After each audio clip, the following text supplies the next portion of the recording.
কিছু কিছু গল্প থাকে মন থেকে ভালো লাগার মতো, যেগুলো খুবই অল্প সময়ের মধ্যে শেষ হয়ে গেলেও মনের মাঝে একটা আলাদা অনুভূতির তৈরি করে যায়। আজকের গল্পটাও ঠিক তেমনই। ছেলেটা কখনো বুঝতে পারেনি যে তার ছোটবেলার বান্ধবীটাই তার জীবনের প্রথম প্রেম, আর তাকে রেখে নাকি সে এদিক ওদিক তার সত্যিকারের ভালোবাসা খুঁজতে ছুটে বেরিয়েছে। আহা, কিছুটা স্পয়লার দিয়ে দিলাম তাই তো, কিন্তু যাক, মাঝে মাঝে গল্পের শুরুর দিকে কিছুটা স্পয়লার দিলেও সেটা গল্পের দিকে আপনার একটা আলাদা দৃষ্টি তৈরি করবে। বলছিলাম 2022 সালে মুক্তিপ্রাপ্ত ধানুষ এবং নিথিয়া মেননের একটা চমৎকার রোমান্টিক মুভি থিরুচিত্রা বালামের কথা। তাহলে চলুন ডুব দেওয়া যাক আজকের গল্পের গভীরে। এই ছেলেটার নাম তিরু। বর্তমানে সে তার শহরে খাবার ডেলিভারি করার কাজ করে। অবশ্য স্টুডেন্ট লাইফে সে খুবই ভালো একজন ছাত্র ছিল, কিন্তু আজ থেকে 10 বছর আগে একটা গাড়ি দুর্ঘটনায় নিজের মা আর ছোট বোনটাকে হারানোর পর থেকে এইচএসসি পরীক্ষা দেওয়ার পর সে আর কখনো ভার্সিটিতে ভর্তি হয়নি। অর্থাৎ সেখান থেকেই তার লেখাপড়া বন্ধ, যার কারণে আজকে তার ভালো একটা মেধা থাকা সত্ত্বেও তাকে এই ফুড ডেলিভারির কাজই করতে হচ্ছে। এরকমই এক রাতে সে তার স্কুটিতে শুয়ে শুয়ে তার খাবার রেডি হওয়ার অপেক্ষা করছিল।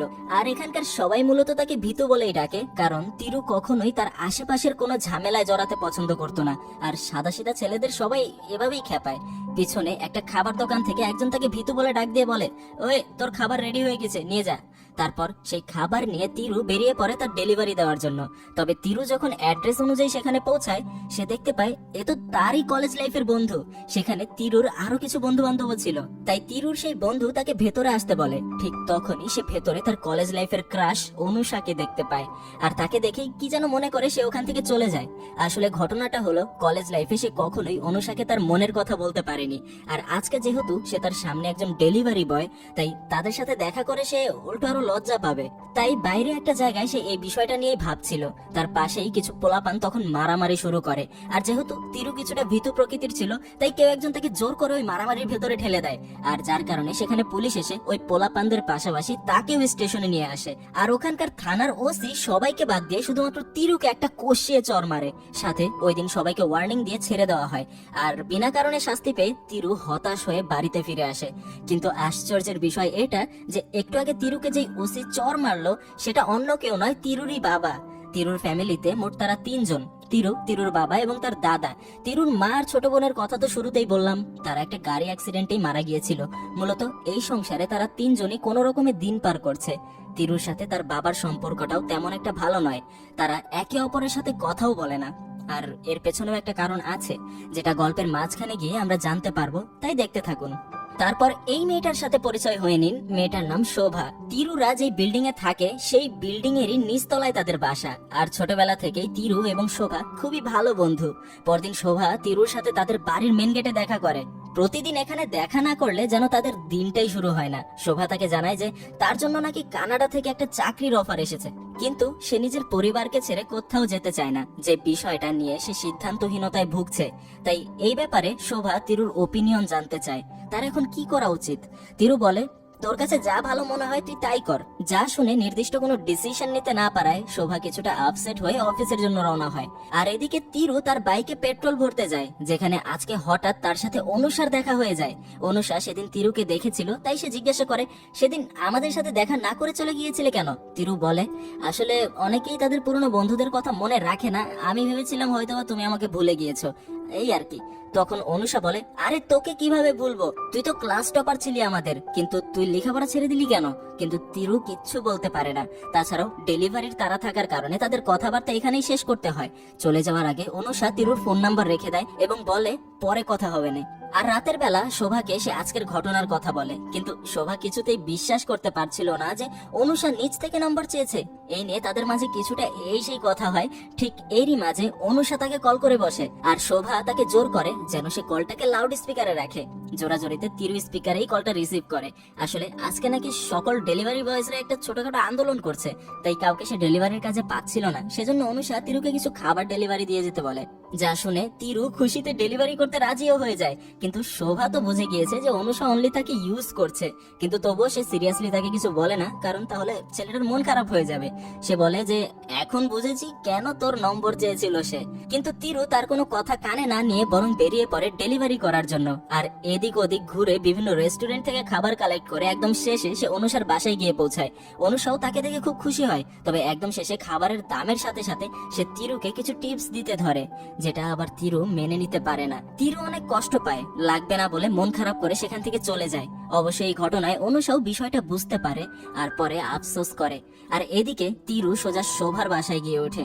তিরুর চেহারা দেখে শোভার বুঝতে দেরি হয় না যে কিছু একটা অবশ্যই খারাপ হয়েছে। শোভা তিরুকে বারবার জিজ্ঞাসা করে যে কি হয়েছে বল।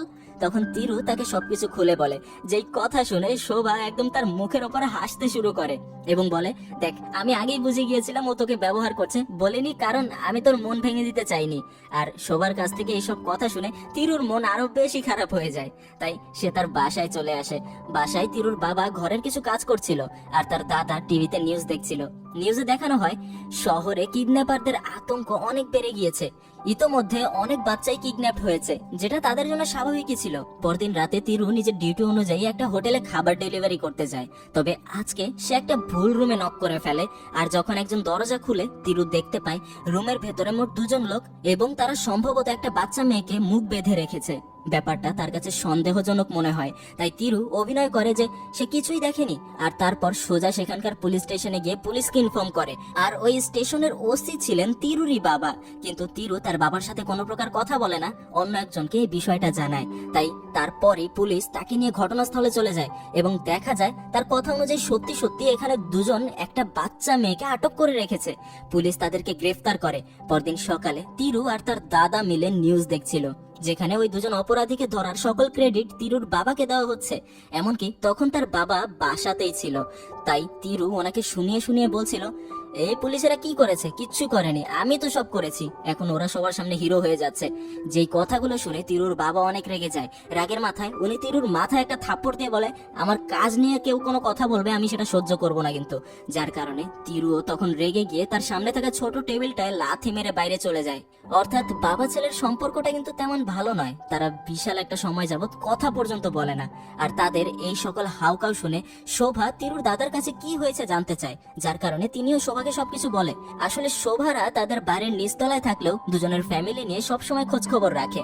আর এই শুনে শোভা তিরুর বাবার কাছে গিয়ে বলে, কতবার বলেছে আপনি ওকে শাসন করেন, বকা দেন, যা ইচ্ছা তাই করেন, কিন্তু গায়ে হাত তুলবেন না। ও এখন বড় হয়েছে, আপনি যা করছেন খুব খারাপ করেছেন। আসলে শোভার সাথে শুধু তিরু না, তিরুর ফ্যামিলির সবাই অনেকটা ফ্রি, যেটা তার কথা শুনেই বোঝা যায়। আর আজকে এই ঘটনায় তিরু মন খারাপ করে ছাদে গিয়ে শুয়ে আছে। আর তখনই অনুষা তার মোবাইলে মেসেজ করে, কারণ ওই দিনের টিপসের ব্যাপারটা নিয়ে সে খুবই ডিস্টার্ব যে তিরুর সাথে সে এমনটা কেন করলো। তাই তিরুকে সে কয়েকবার সরিও বলে আর শেষে আগামীকালকে দেখা করার কথা বলে। তিরু একদম খুশি হয়ে যায়, রাজি হয়ে যায়। সাথে পরদিন প্রতিদিনের মতো যখন শোভা তাদের বাড়ির মেন গেটে তিরুর জন্য অপেক্ষা করছিল, তখন আজকে তিরু সেখানে আসে না। তাই সে আবারও বাসায় ফিরে আসে আর সরাসরি তিরুর দাদার কাছে আসে। তিরুর দাদা তখন মুখে ফেস প্যাক নিয়ে চেয়ারে বসে আছে। মানে বয়স হয়েছে তবে আহ্লাদ ফুরায় নাই, এখনো নাকি তার বিয়ে করার শখ আছে। সেখানে সে যখন তিরুর কথা জিজ্ঞাসা করে তখন তিনি বলেন, ও তো বললো কোন এক মেয়ের সাথে দেখা করতে যাচ্ছে। আর এই শুনে শোভা বুঝতে পারে যে মেয়েটা অনুষা ছাড়া আর কেউ না। আর সে এই শুনে রেগে যায়, কারণ এমন একটা কথা সে তাকে জানালো না কিভাবে। এমনকি আজ সকাল থেকে সে তিরুকে কয়েকবার কল করেছে, কিন্তু তার কোনো খবরই নেই। শোভা তিরুর দাদাকে রাগ দেখিয়ে বলে, আজ থেকে ওর সাথে আমার কথা বন্ধ, 4-5 দিন কথা বলবো না, তারপর দেখিও কিভাবে থাকে। এই বলে শোভা অফিসে চলে যায়। এদিকে তিরু একদম ফর্মাল ড্রেস পরে একটা রেস্টুরেন্টে অনুষার জন্য অপেক্ষা করছে। একটু পরে অনুষা সেখানে চলে আসে আর এসেই প্রথমে তিরুকে জড়িয়ে ধরে, সেদিনের জন্য ক্ষমা চায়। আর সেই সময়টায় তিরুর মনে তো একদম লাড্ডু ফুটতে শুরু করে। আর ওই দিন অনেকটা সময় পার করে বিদায়ের সময় অনুষা তিরুর গালে একটা চুমু দেয়। যে কাণ্ড দেখে এবার তিরুর মনে তো একদম ফুরফুরা হয়ে যায়। সে ধরেই নেয় যে অনুষা তাকে পছন্দ করে। আর এদিকে রাত হয়ে গিয়েছে, এখনো তিরুর কোনো খবর নেই। তাই শোভার রাগটা যেন আরো ধীরে ধীরে বেড়ে যাচ্ছে। একসময় তিরু তাকে কল করে, কিন্তু শোভা তার কলটা ধরে না। যা দেখে শোভা ভাই এই কলটা রিসিভ করে। তিরু বলে, আরে আমার বাইক স্টার্ট হচ্ছে না, তাড়াতাড়ি আমাকে এসে নিয়ে যা, গাড়িও পাচ্ছি না, দেরি হয়ে গিয়েছে। আর হ্যাঁ, যতই রাগ থাকুক, শোভা এখন আর বসে থাকতে পারবে না, সে তার স্কুটি নিয়ে বেরিয়ে পড়ে।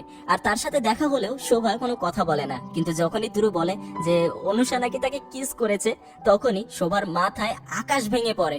আরে কি বলছিস তুই, কিস করেছে মানে? তখন তিরু বলে, আরে ভয় পাস না, গালে করেছে। তখন শোভার জান ফিরে আসলো। ও, গালে কিস করা এগুলা তো নরমাল, কিন্তু তিরু তো এই সেই অনেক কিছুর প্ল্যানিং অলরেডি করেই ফেলেছে। তাই ওখানেই রাস্তার মধ্যে তিরু খুশিতে নাচতে শুরু করে, যার কারণে একসময় শোভাও তার সাথে তালে তাল মেলায়, কারণ আগামীকাল তাদের এলাকায় একটা প্রোগ্রাম আছে যেখানে তাদের নাচতে হবে। এই বাহানায় প্র্যাকটিসটা হয়ে যাবে। পরদিন সেই অনুষ্ঠানে তিরু এবং শোভা ডান্স করছিল, আর ডান্সের মধ্যেই তিরু শোভাকে বলে যে সে নাকি অনুষাকে প্রপোজ করতে চায়, কিন্তু কিভাবে করবে বুঝতে পারছে না। শোভা বলে, আরে মেয়েরা কবিতা অনেক পছন্দ করে, তুই ওকে নিয়ে একটা কবিতা লিখে তারপর প্রপোজ কর। যা শুনে সকালবেলায় তিরু একটা রেস্টুরেন্টে আবারও অনুষাকে ডেকে আনে, আর প্রথমে তার জন্য একটা কবিতা শোনায়, কিন্তু অনুষার কাছে এসব ফানি মনে হয়। আর যখন তিরু তাকে সিরিয়াস ভাবে বলতে শুরু করে যে এটা মজা নয়, আমি তোমাকে ক্লাস 6 থেকে পছন্দ করি, তখন অনুষা যেন একদম অবাক হয়ে যায়। সে বলে, আমি তো তোমাকে ওই চোখেই দেখি না, আর ভালোবাসা তো দূরেরই কথা। আসলে এই কয়দিন অনুষা তার সাথে যতটা ফ্রি হয়েছে তার কারণ ছিল অনলি বন্ধুত্ব। তাছাড়া সেদিনের চুমু আর জড়িয়ে ধরার বিষয়টা অনুষার জন্য একটা নর্মাল বিহেভিয়ার ছিল। সে তাকে সরি বলতে চেয়েছিল, যে বিষয়টা আজকে অনুষা তাকে খুলে বলে, যার কারণে এখানে তিরু তার জীবনের প্রথম ছ্যাঁকা খায়। তখনই এই বলতে বলতে অনুষার মোবাইলে একটা কল চলে আসে, তাই সে তিরুকে বিদায় জানিয়ে চলে যায়।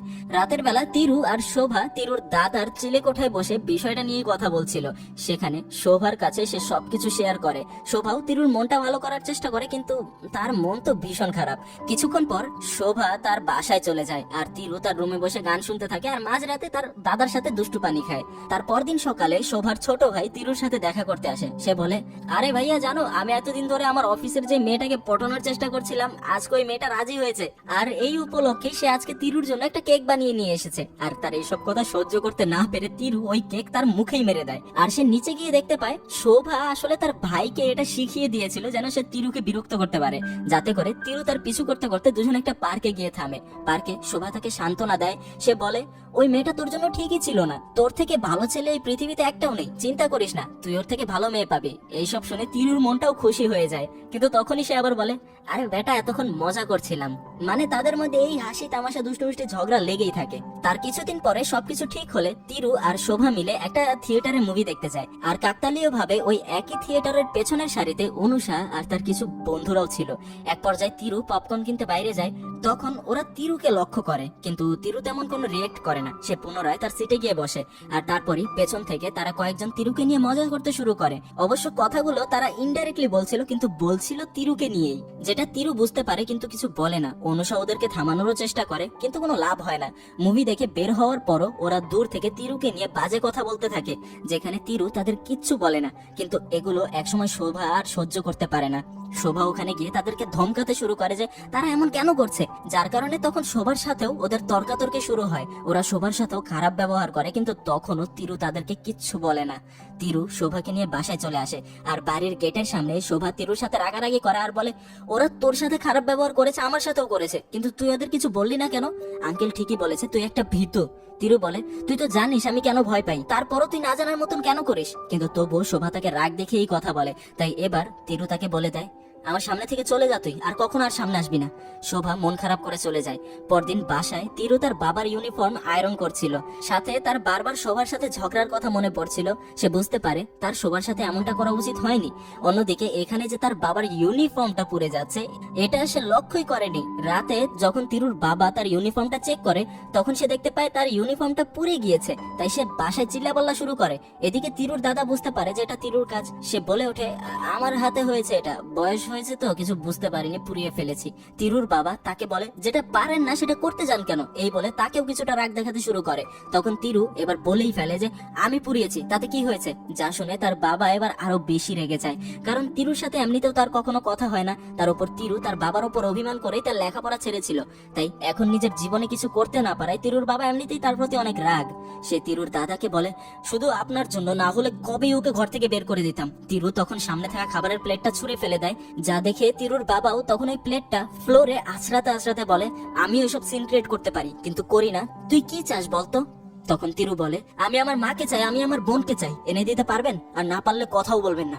আর এই কথা শোনার সাথে সাথেই তিরুর বাবা সম্পূর্ণ চুপ হয়ে যায়। আসলে তিরুর বাবা মা যে গাড়ি দুর্ঘটনায় মারা গিয়েছিল, সেদিন একটা দিক থেকে তিরুর বাবা এটার জন্য দায়ী ছিল। সেদিন ওই গাড়ির ভেতরে তিরু আর তার সম্পূর্ণ পরিবার ছিল। সেটা এখন থেকে প্রায় 10 বছর আগের ঘটনা। তিরু তার বাবাকে অনেকবার করে বলছিল যেন গাড়ি চালানোর সময় সে মোবাইলটা ব্যবহার না করে, কিন্তু তিরুর বাবা সেদিন এই বিষয়টাকে গুরুত্বই দেয়নি। তিরু তাকে বারবার বলছিল, কিন্তু তবুও তিনি গাড়ি চালাতে চালাতে মোবাইল দেখছিল। যার এক পর্যায়ে তাদের গাড়ির সামনে হঠাৎ একটা ট্রাক এসে পড়ে, আর সেই অসাবধানতার কারণে ওই দিন গাড়ির পেছনে থাকা তিরুর মা আর তার ছোট বোনটা মারা গিয়েছিল। বেঁচে গিয়েছিল শুধুমাত্র তারা দুজন, কারণ তারা গাড়ির সামনে ছিল আর সামনে তেমন একটা ইম্প্যাক্ট পড়েনি। তারপর থেকেই তিরু তার বাবা মায়ের মৃত্যুর আসল দোষী হিসেবে তার বাবাকে দেখতে শুরু করে। সেদিন থেকেই তিরু তার বাবার সাথে কথা বলে না। ঘটনা আবারও বর্তমানে চলে আসে। সেই রাতে তিরু তার বাড়ির ছাদেই ঘুমায়, আর সেখান থেকেই পরদিন সকালে তার ডিউটিতে চলে যায়। তবে মাঝ রাস্তায় তার ফোনে শোভার কল চলে আসে। শোভা তাকে বলে যেন তাড়াতাড়ি করে সে সুরিয়া হাসপাতালে চলে আসে, কিন্তু কি হয়েছে সেটা সে বলে না। তিরু তাড়াতাড়ি করে হসপিটালে গিয়ে দেখে তার বাবা আইসিইউতে অ্যাডমিট। ডাক্তার এসে জানায় অতিরিক্ত স্ট্রেস আর প্রেসারের কারণে তিরুর বাবা গুরুতর ব্রেন স্ট্রোক করেছেন। তার শরীরের বাঁ পাশের অংশ সম্পূর্ণ প্যারালাইসিস হয়ে গিয়েছে। অবশ্য থেরাপির মাধ্যমে তাকে সুস্থ করা যেতে পারে, কিন্তু সেটা অনেক সময় সাপেক্ষ। তিরু বুঝতে পারে রাতে তার খারাপ ব্যবহার এবং তার মায়ের মৃত্যুর দোষারোপ করার পাশাপাশি এতদিনকার সকল কিছু তাকে একসাথে আষ্টে পিষ্টে ধরেছিল, যার কারণে তার বাবার এই অবস্থা। তারপর কিছুদিন এভাবেই থাকার পর তার বাবাকে ডিসচার্জ করে দেওয়া হয়। যেহেতু গত 10 বছরে তিরুর সাথে তার বাবার ভালোই একটা দূরত্ব তৈরি হয়েছে, তাই ইচ্ছা থাকলেও সে তার বাবার টেক কেয়ার করার সাহস পায় না। নিজের মধ্যে তার অনেকটাই সংকোচ কাজ করে, তাই তার সকল দেখাশোনা এখন তার দাদাই করছে। কি এক পরিস্থিতি! এই বয়সে এসেও তাকে নিজের অসুস্থ ছেলের সেবা যত্ন করতে হচ্ছে, আর সেটা তার জন্য কতটা কষ্টের সেটা বলার মাইনে রাখে না। তিরু দূর থেকে তার বাবাকে দেখে এবং তার দাদাকে জিজ্ঞাসা করে, বাবা ঠিক আছে তো? দাদা বলে, তুই চিন্তা করিস না, এর থেকেও খারাপ অবস্থা তোর বাবা মোকাবেলা করেছে। বাবার এই অবস্থা দেখে তিরু আর নিজের